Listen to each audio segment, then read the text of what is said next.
Sir నమస్తే sir. Satyanarayana గారు చాలామంది మీ వీడియోస్ కింద ఒక టాపిక్ గురించి ఫ్రీక్వెంట్గా అడుగుతున్నారు.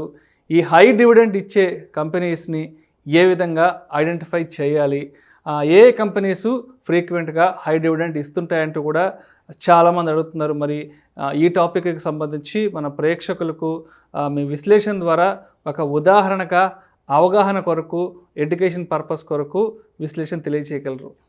ఓకే, ఇది మంచి ప్రశ్న విష్ణు. ఇప్పుడు ప్రజెంట్ మార్కెట్ డౌన్ అని సైడ్ వేస్లో ఉంటుంది.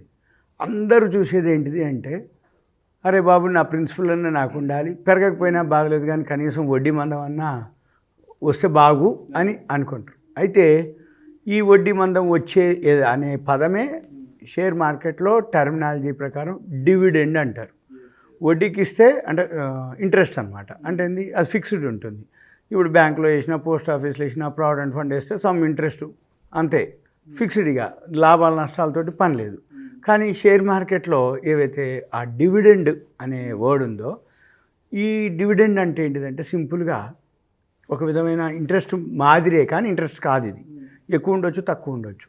అయితే కంపెనీని బట్టి డివిడెండ్. సింపుల్గా డివిడెండ్ అంటే ఏం లేదు, కంపెనీ ఏదైతే ఎక్సో వైయో కంపెనీ సంపాదిస్తుంది ఎంతో కొంత. ఈ సంపాదించిన తర్వాత కొంత భాగం ఎవరైతే షేర్ హోల్డర్స్ ఉన్నారో వాళ్ళకి కొంత పర్సెంటేజ్, అంటే ఒక 100 రూపాయలు సంపాదించింది, ఒక 5 రూపాయలు, 10 రూపాయలు, 8 రూపాయలు డివిడెండ్ రూపంలో ఇస్తున్నా అని చెప్తుంది. డివిడెండ్ రూపంలో ఇస్తున్నా అని అంటే అర్థం ఏంటిది అంటే, కంపెనీ గ్రోత్ ఉన్నట్టు, కంపెనీ పర్ఫార్మెన్స్లో ఉన్నట్టు, కంపెనీ ఎంత ఎక్కువ డివిడెండ్ పే చేస్తుంది అంటే అది మంచి కంపెనీ అని అర్థం జనరల్గా. ఉదాహరణకి మన ఇంట్లో ఒక మామిడి చెట్టు ఉంది, లేదా ఒక కొబ్బరి చెట్టు ఉంది, లేకపోతే ఒక బొప్పాయో ఏదో ఒక చెట్టు ఉంది, పూలదో పండ్లదో ఉంది, తోట అనుకోండి, లేకపోతే చెట్టు అనుకోండి. ఒక 3-4 ఏళ్ళు, 5 ఏళ్ళు, 8 ఏళ్ళకు ఒక కాయ కాయాలి. ఇప్పుడు మామిడి చెట్టు ఉంది, అది హైబ్రిడ్ అయితే 3-4 ఇయర్స్లో వస్తుంది. కొబ్బరి చెట్టు అయితే 3-4 ఇయర్స్లో, అంటే ఇప్పుడు వచ్చే హైబ్రిడ్ కాబట్టి అంటే పొట్టిగానే ఉంటుంది చెట్టు, కానీ కాయలు వచ్చేస్తాయి. అయితే కాయలు రాలేదనుకోండి, అంటే దానివల్ల ఉపయోగం లేదు అన్నమాట. అలానే మన కంపెనీలు కూడా ఈ ఎవరైతే ఇది బాగా గనక వినగలిగి గమనిస్తే మీకు తెలిసిపోద్ది. ఎలా? ఇప్పుడు పెన్నీ స్టాక్స్ ఉన్నాయి, 100లో షేర్లు ట్రేడ్ అయితే రేట్లు, కానీ డివిడెండ్ ఇవ్వవు. ఎందుకు ఇవ్వవు అంటే అది మ్యానిపులేషన్ ఉంటుంది. ప్రాఫిట్ ఏదైతే ఉందో అదంతా అడ్జస్ట్మెంటే. అంటే ఒక క్వార్టర్ ప్రాఫిట్ చూపిస్తారు, ఒక క్వార్టర్ లాస్ చూపిస్తారు. యాన్యువల్కి మాకు ఈ ఆర్డర్లు వచ్చినాయి, అంత ప్రాఫిట్ వచ్చిందని చెప్పి ఆ షేర్ ప్రైస్ని తీసుకుపోతారు. తీసుకుపోయినాక మనం చూడవలసింది ఏంటిది, షేర్ ప్రైస్ కాదు ముఖ్యం, డివిడెండు అసలు ఇస్తుందా లేదా. అంటే ఇప్పుడు 100 రూపాయలు ఉంది షేరు, ఏమన్నా డివిడెండ్ ఇస్తుందా, అది ఎక్కడి నుంచి తెలుస్తుంది అంటే నెట్ ప్రాఫిటే. నెట్ ప్రాఫిట్ కనుక బాగా ఉండి ఉంటే డివిడెండ్ ఇస్తుంది. అది డివిడెండ్ కూడా ఉటికిన ప్రాఫిట్ రాగనియదు. అంటే మ్యానిపులేషన్ చేసినటువంటి కంపెనీలు ఏవైతే పెన్నీ స్టాక్స్ కానీ ఏవైతే ఉన్నాయో అవి డివిడెండ్ ఇవ్వవు, మనకు తెలిసిపోద్ది. డివిడెండ్ ఇవ్వకుండా కనుక షేర్లు కనుక పెరిగి కనుక ఉన్నట్లయితే వాటికి దూరంగా ఉండాలి. ఇక డివిడెండ్లు ఏవి ఇస్తున్నాయి మీరు అన్నట్టు ఎలా చూడాలి, మనకి వెబ్సైట్లు ఉన్నాయి. మనం ఇప్పుడు మీరు పెన్ను నోట్బుక్ దగ్గర పెట్టుకోండి, screener.in అని ఒక వెబ్సైట్. స్క్రీనర్ ఆ వెబ్సైట్లోకి వెళ్ళిపోతే ఇక్కడ మనము హోమ్ పేజీలోనే స్క్రీనర్లోకి వెళ్తే ఇక్కడ స్క్రీన్స్ అని ఒక వర్డ్ ఉంటుంది. స్క్రీన్స్ అంటే స్క్రీన్ చేస్తుంది.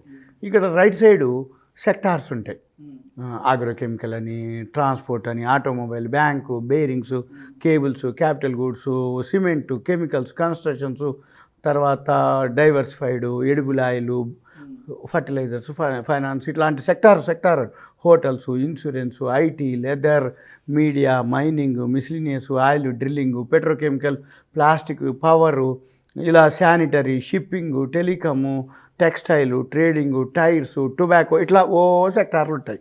మనం ఏం చేయాలి, జనరల్గా గవర్నమెంట్ సెక్టార్లో ఏవైతే పబ్లిక్ సెక్టార్ అంటాం, పబ్లిక్ సెక్టార్లోనే డివిడెండ్లు వస్తాయి. పబ్లిక్ సెక్టార్ అంటే గవర్నమెంట్ ఆర్గనైజేషన్లోనే డివిడెండ్లు వస్తాయి. అంటే సేఫ్టీ ఎక్కువ ఉంటుంది, సెక్యూరిటీ ఎక్కువ ఉంటుంది, కంపెనీ ఉంటుంది, డివిడెండ్లు వస్తాయి. డివిడెండే కావాలి అనుకున్న వాళ్ళు సేఫ్టీ చూసుకొని, వాళ్ళ ప్రిన్సిపల్ సేఫ్గా చూసుకొని, గవర్నమెంట్ కంపెనీలు ఏవైతే ఉన్నాయో రేట్లు తక్కువ ఉండి డివిడెండ్ ఈల్డ్ ఎక్కువ ఉండాలి. ఇప్పుడు సపోజ్ ఉదాహరణకి ఎంఆర్ఎఫ్ ఉంది, టీసీఎస్ ఉంది, పేరుకి పర్సంటేజ్ ఎక్కువ ఉంటుంది కానీ ఫేస్ వాల్యూ మీద వస్తుంది. డివిడెండ్ ఎప్పుడు వస్తుంది, దేని మీద ఇస్తారు అంటే ఫేస్ వాల్యూ మీద ఇస్తారు. ఫేస్ వాల్యూ 10 రూపాయలు ఉందనుకోండి, 10 రూపాయల మీద డివిడెండు సపోజ్ ఇప్పుడు 10 రూపాయలు ఫేస్ వాల్యూ, ఓ 10% డివిడెండ్ అంటే రూపాయి ఇస్తారు. అంటే నీ 10 రూపాయలకి 1 రూపాయి మీకు ఇస్తున్నట్టు. అదే టీసీఎస్ ఉంది, టీసీఎస్ 1500%, 2000%, అంటే 2000%, అంటే అది ఉన్నది రూపాయే. రూపాయికి 100% ఇచ్చిందంటే కూడా 1 రూపాయే. 2000% ఇచ్చిందంటారు సంవత్సరానికి, అంటే ఎంత, 20 రూపాయలే. అంటే మరి టీసీఎస్ లాంటి పెద్ద షేరు 2000% చూపిస్తుంది కానీ పైసల రూపంలో వచ్చేటప్పటికీ డివిడెండు నీకు వర్కౌట్ కాదు. కాబట్టి మనం ఏం చూడాలి, డివిడెండే కావాలి అనుకుంటే సేఫ్టీ చూసుకోవాలి. సేఫ్టీతో పాటుగా దాని యొక్క దిగుబడి, అంటే దిగుబడి అంటే ఏంది, సింపుల్గా డివిడెండే. డివిడెండ్ అంటే ఏంది, కంపెనీ షేరు ఎప్పుడైనా కానీ ప్రైస్ తక్కువ ఉండి డివిడెండ్ కనుక ఎక్కువ ఉంటే మీకు ఎక్కువ రిటర్న్స్ కనబడతాయి. ప్రైస్ ఎక్కువ ఉండి డివిడెండ్ పర్సంటేజ్ ఎక్కువ ఉండి ఫేస్ వాల్యూ కనుక రూపాయో 2 రూపాయలో ఉందనుకోండి, మీకు డివిడెండ్ ఎక్కువ వర్కౌట్ కాదు. ఒకటేంటిది, టీసీఎస్ ఉంది ఎగ్జాంపుల్, రూపాయి ఫేస్ వాల్యూ, డివిడెండు 2000% అంటాడు. డివిడెండ్ పర్సంటేజ్ చూస్తే ఎక్కువ ఉంది కానీ ఫేస్ వాల్యూ 1 రూపాయి. రెండోది ఏంటిది, ప్రైసు ఎక్కువ ఉంది. అంటే మనం ఆ ప్రైస్ పెట్టి మనం టీసీఎస్ కొనుక్కొని మనం కనుక డిమాట్లో పెట్టుకుంటే డివిడెండ్ ఏదైతే వస్తుందో అది పెద్దగా వర్కౌట్ కాదు. సపోజ్ 100 రూపాయల షేరు, 200 రూపాయల షేర్ ఉందనుకోండి, దాని మీద 10 రూపాయల ఫేస్ వాల్యూ ఉండి ఒకవేళ 30%, 40% అన్నా కానీ 3 రూపాయలు 4 రూపాయలు వడ్డీలు వస్తాయి. మీకు ఉదాహరణకి ఇక్కడ చూపిస్తే కొన్ని కంపెనీలు ఉన్నాయి, గవర్నమెంట్ కంపెనీలు అనుకోండి, పబ్లిక్ సెక్టార్ యూనిట్లు అంటాం వాటిని. ఈ పబ్లిక్ సెక్టార్ యూనిట్లు ఏవైతే ఉదాహరణకి ఓఎన్జీసీ అనుకోండి, ఓఎన్జీసీ, ఎన్ఎండిసి, ఇవి ఇక్కడ మనము పీర్స్ కొడితే ఇక్కడ ఓఎన్జీసీ మాత్రం అంటే రిఫైనరీస్కి సంబంధించిన ఆయిల్ ఇండియా, హిందుస్థాన్ ఆయిల్. ఇక్కడ డివిడెండ్ ఈల్డ్ ఉంది, డివిడెండ్ ఈల్డ్ క్లిక్ చేస్తే మనకి ఇక్కడ చూపించేస్తుంది ఓఎన్జీసీ 4.80% అనమాట. సపోజు కోల్ ఇండియా ఉంది, కోల్ ఇండియా వచ్చేటప్పటికి మళ్ళీ మనం ఇక్కడికి వెళ్ళాలి, పీర్స్కి వెళ్ళాలి. ఇక్కడ క్లిక్ చేసి ఇక్కడ కాలమ్స్ ఉన్నాయి. వేదాంత హైయెస్ట్ ఉంది 14.60, ప్రైస్ ఎంత ఉంది, 300 ఉంది. అంటే మనం ఏం చూడాలి, 300కి అంటే మనకి ఈల్డ్ 14 అది ఫేస్ వాల్యూ ఎంత ఉందో అది చూసుకోవాలి. ఎన్ఎండిసి సెకండ్ వన్ ఉంది 11.58 ఉంది, కోల్ ఇండియా 8.7 ఉంది, మోయిల్ అయితే 4.5 ఉంది. ఇలా మనం సార్టింగ్ చేసి అంటే సెక్టార్ వైజు ఇప్పుడు జనరల్గా పబ్లిక్ సెక్టార్ యూనిట్లు మొత్తం లిస్ట్ చూసుకొని మనం ఆ కంపెనీలని అనాలిసిస్ చేసుకొని ఆ కంపెనీల్లో కనుక మనము హైయెస్ట్ సార్టింగ్ చేస్తే ఇచ్చేస్తుంది. ఉదాహరణకి ఇప్పుడు బేరింగ్స్ అనుకోండి, ఉదాహరణకి బేరింగ్స్ అని కొట్టగానే బైమెటల్ అది 2.6 చూపిస్తుంది, ఇంకా మిగిలిన అయితే అసలు లేనే లేవు.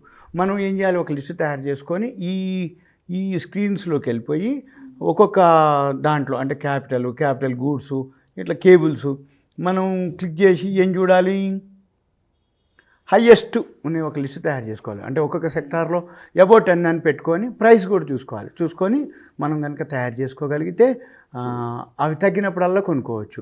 ఇంకొకటి ఎప్పుడైనా కానీ ఈ డివిడెండ్ ఎప్పుడు ఇస్తారు అంటే మార్చి ఫైనాన్షియల్ ఇయర్ అయిపోయింది. మార్చి ఫైనాన్షియల్ ఇయర్ అయిపోయినాక ఏప్రిల్ మేలో రిజల్ట్స్ వస్తుంటాయి. ఈ రిజల్ట్స్ వచ్చిన టైంలోనే మీకు వస్తాయి, అంతే తప్ప మధ్యలో రావు డివిడెండ్లు. మళ్ళీ డివిడెండ్లు ఎవరైతే తీసుకోదలుచుకున్నారో మనం ఏం చేయాలి, మార్చి ఫైనాన్షియల్ ఇయర్ దాకా వెయిట్ చేయాలి. ఈ మార్చి ఫైనాన్షియల్ ఇయర్ యాన్యువల్ రిజల్ట్స్ వచ్చినాక ఆ కంపెనీలు ముందే సెలెక్ట్ చేసుకొని మనం అంటే ఫేస్ వాల్యూ అనుకోండి, ప్రైస్ అనుకోండి, అవి చూసుకొని మనము ఆ కంపెనీలు కనుక కొనుక్కొని ఉంటే ఏప్రిల్ మే అయిపోయినాక మళ్ళీ డివిడెండ్ ఎప్పుడు వస్తుంది, వెంటనే ఇవ్వరు. మార్చి రిజల్ట్స్ అయిపోయిన తర్వాత 1 or 2 months తర్వాత డివిడెండ్ డిక్లేర్ చేస్తుంది. యాన్యువల్ రిజల్ట్స్ అనౌన్స్ చేసేటప్పుడే మా కంపెనీ ఈ సంవత్సరం ఇంత గ్రోత్ ఉంది, మేము 20%, 30%, 40% ఏదైతే ఫేస్ వాల్యూ మీద ఇంత వస్తుందని వాళ్ళు అనౌన్స్ చేస్తారు. అయితే డివిడెండ్లో మళ్ళీ 3 డివిడెండ్లు ఉంటాయి. ఒకటి ఫైనల్ డివిడెండ్ అంటే ఫైనాన్షియల్ ఇయర్ అయిపోయినాక వచ్చేటటువంటి డివిడెండ్ ఫైనల్ డివిడెండ్. ఇంకోటి ఏంటిది అంటే మధ్యంతర డివిడెంట్ అని ఉంటుంది. మధ్యంతరం అంటే ఏంటంటే మళ్ళీ మీకు ఇస్తాము అని చెప్పేది, అదొక డివిడెండ్. ఇంకోటి ఏంటిది స్పెషల్ డివిడెండ్ అని ఉంటుంది. స్పెషల్ డివిడెండ్ అంటే ఏంటి అర్థము అంటే ఎప్పుడో ఒకసారి కంపెనీకి పెద్ద మొత్తంలో అమౌంట్ వచ్చినప్పుడు కంపెనీ స్పెషల్గా ఇచ్చే డివిడెండ్, అది ఎప్పుడు ఇయ్యరు, ఏదో ఒకసారి ఇస్తారు. అంటే డివిడెండ్లో మధ్యంతర డివిడెండ్ అంటే ఇంటీరియం అంటారు. Interim dividend, final dividend, special dividend. అయితే మనం ఈ 3 డివిడెండ్లు జనరల్గా అయితే మాత్రం ఫైనాన్షియల్ ఇయర్ అయిపోయినాకే మనం అబ్జర్వ్ చేయాలి. ఈ ఫైనాన్షియల్ ఇయర్ అయిపోయినాక కంపెనీ పర్ఫార్మెన్స్ని బట్టి ఫైనాన్షియల్ ఇయర్ అయిపోయినాక మనకు వస్తుంది. లేదు కంపెనీ గ్రోత్ బాగుంటే ఇంటీరియం డివిడెండ్ కూడా అంటే మధ్యంతరం కూడా ఇస్తారు. మధ్యంతర డివిడెండ్, ఇంటీరియం డివిడెండ్ అంటే మళ్ళీ ఫైనాన్షియల్ ఇయర్ అయిపోయినాక ఫైనల్ డివిడెండ్ ఇస్తాను అని చెప్పడం అనమాట, ఇండైరెక్ట్గా. అయితే మనం ఇవన్నీ ఎలా చూడాలి ఏంటిదంటే కంపెనీ కనుక గ్రోత్ ఉంది కనుకుంటే 2 రకాలు మళ్ళీ డివిడెండ్లో. షేర్ పెద్దగా ఉండి ఫేస్ వాల్యూ కనుక ₹1 ఉంటే డివిడెండ్ ఈల్డ్ వర్కౌట్ కాదు. ప్రైస్ తక్కువ ఉండాలి, ఫేస్ వాల్యూ ₹10 ఉండాలి, ఎంత డివిడెండ్ ఇచ్చినా మీకు మంచి పైసలు వస్తాయి అంటే పబ్లిక్ సెక్టర్ అంటే. ఇక ఇంకొక లాజిక్ ఏంటిది తెలుసా, షేర్ ప్రైసు డివిడెండ్ ఇచ్చిన తెల్లారి ఆ డివిడెండ్ మందం దిగిపోతుంది. సపోజ్ ఇప్పుడు కోల్ ఇండియాను ఓఎన్జీసో ఎన్ఎండిసో మీరు ఒక కంపెనీ కొనుక్కోరు, ఆహా నాకు డివిడెండ్ ఒక ₹5 వస్తుందని అనుకుంటారు.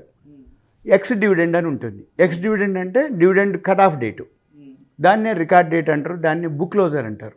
రికార్డ్ డేట్ అంటే ఎవరికి పడితే వాళ్ళకి ఇవ్వరు. ఇప్పుడు మీరు కోల్ ఇండియా కొన్నారు, లేకపోతే ఓఎన్జీసీ కొన్నారు, లేకపోతే ఎన్ఎండిసి కొన్నారు, కొనగానే మీకేమి డివిడెండ్ రాదు, ఒక డేట్ ఉంటుంది రికార్డ్ డేట్ అని. ఆ రికార్డ్ డేట్ లోపల మీరు కొనుక్కొని మీ డిమ్యాట్లో పెట్టుకొని ఉన్న వాళ్ళకి ఆ డివిడెండ్ ఎలిజిబిలిటీ మీరు. అయితే ఈ డివిడెండ్ ఎలిజిబిలిటీకి తెల్లారి సపోజ్ ఇప్పుడు కమ్ డివిడెండ్, ఎక్స్ డివిడెండ్ అంటారు. కమ్ డివిడెండ్ అంటే మీకు వస్తుంది అని అర్థం, ఎక్స్ డివిడెండ్ అంటే ఇక రాదు అని అర్థం. ఈ కమ్ డివిడెండ్లో మీరు డిమ్యాట్లో ఉంటే మీకు డివిడెండ్ వచ్చేస్తుంది.